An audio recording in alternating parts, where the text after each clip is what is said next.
G'day, I'm Shane Adam Bassett, Sky News Australia. Hello. Hi. Great to meet you, Matt. You got an Australian connection. You worked with Tony Collette on The Pallbearer. What a I sure movie. did. Yeah. I've got other Australian connections too, but I love Tony. I think that's fun. That was so early in both of our careers. I mean, that was my first movie. And I think it was probably her. I mean, she had just done Muriel's Wedding. And I was like, oh my God, Yeah, Tony Collette's going to be in my movie. It was really exciting. And then, of course, Greg Fraser is I've worked with him a number of times. And so he's yeah. one of my favorites. I love him. Oh, no, I know you're quite fond of Down Under and have plenty of connections, but The Yeah. Pallbearer, I remember seeing it at the movies, loved Yeah. it, still love it, mate. Great Oh, film. thank you. It's underseen. I really appreciate that. Thank you. That was it was very personal to me. That was my first film. Cool, man. I've seen the first five episodes of The Penguin, and was it a natural progression when you were doing the Batman? I know some characters you could spin off, but why was it The Penguin that really captured your attention to begin with? Sure. Well, it's interesting because when we were making the movie, I'd always said to Colin that his story continues and that initially the idea was that it was going to continue in the next film and that we were going to be seeing this. I was going to make the next movie take place a week after the movie so that it would pick up right on those events and it would build off of this power It's a vacuum bridge. created. Yeah, that Yeah. would sort of the bridge.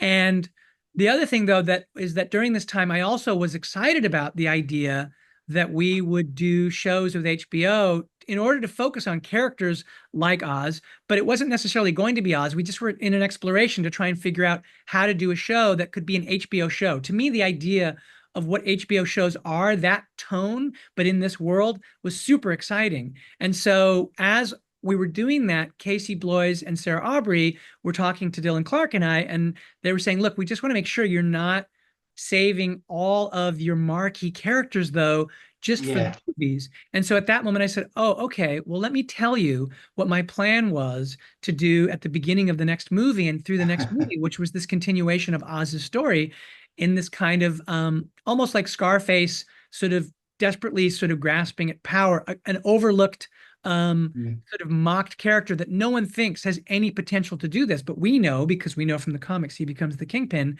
that he is Yeah. to have some success doing this, but that it will illuminate who this guy is and dig deeper into who he is. And Casey was like, that's the show. We're doing that show. And I was like, okay, that's our show.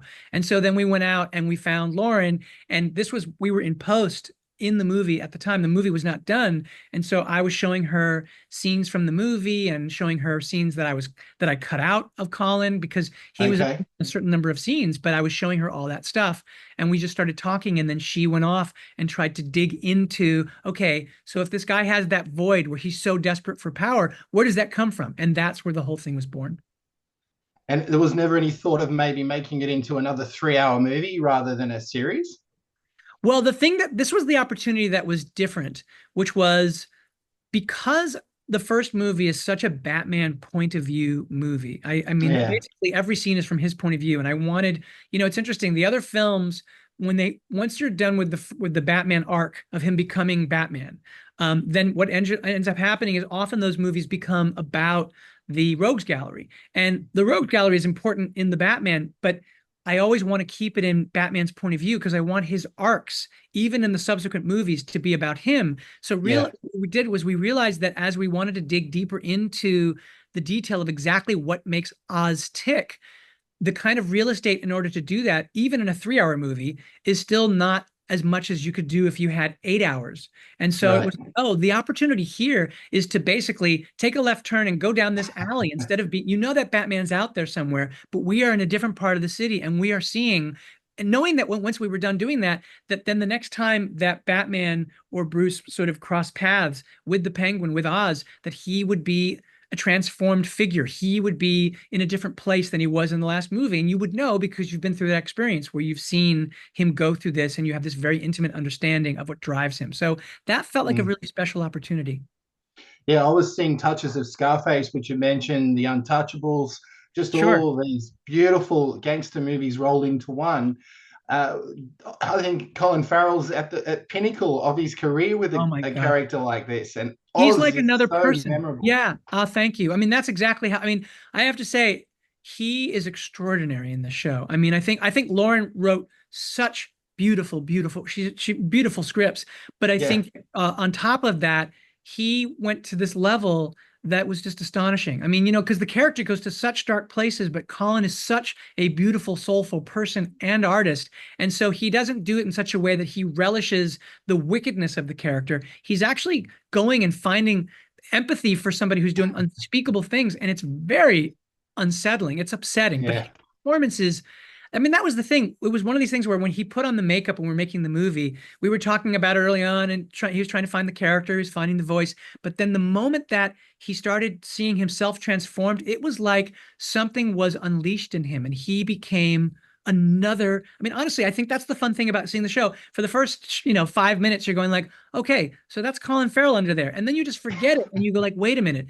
Who is this guy? I just feel, and that's actually, I almost know Colin more as Oz because he takes so long to get into makeup. I've experienced him more as that character than I have just Colin Farrell. And I just feel like whenever I forget that that guy doesn't exist, even though he does unspeakable things in the show, I kind of like mourn the loss of the guy. I'm like going, wait, that guy, I know that guy. I mean, he does things in the show, but I do love him.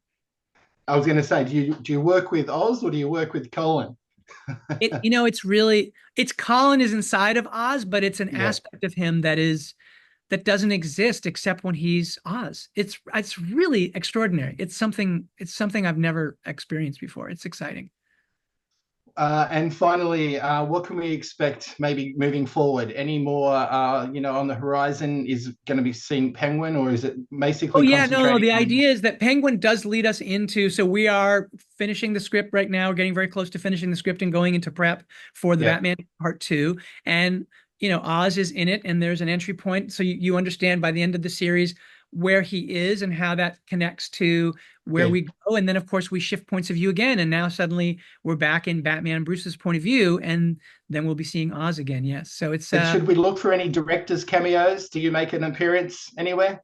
I wish. No, that would be fun. No, I'm not. I'm behind the character. I've got to get convinced some of my director friends if I'm going to be ever in front of the camera. They've got to find the right place for a very high-voiced, fast-talking, whatever I am. But no, I don't plan to appear in the movies. Well, congratulations on your work in DC Universe so far. Thank you. Love everything you've done, and the pallbearer. I hope it's Thank you so much. I hope people really like see it All and right, well, just go ahead. Tell discover it. people down under to check it out. That's really sweet. I love that. Thank you.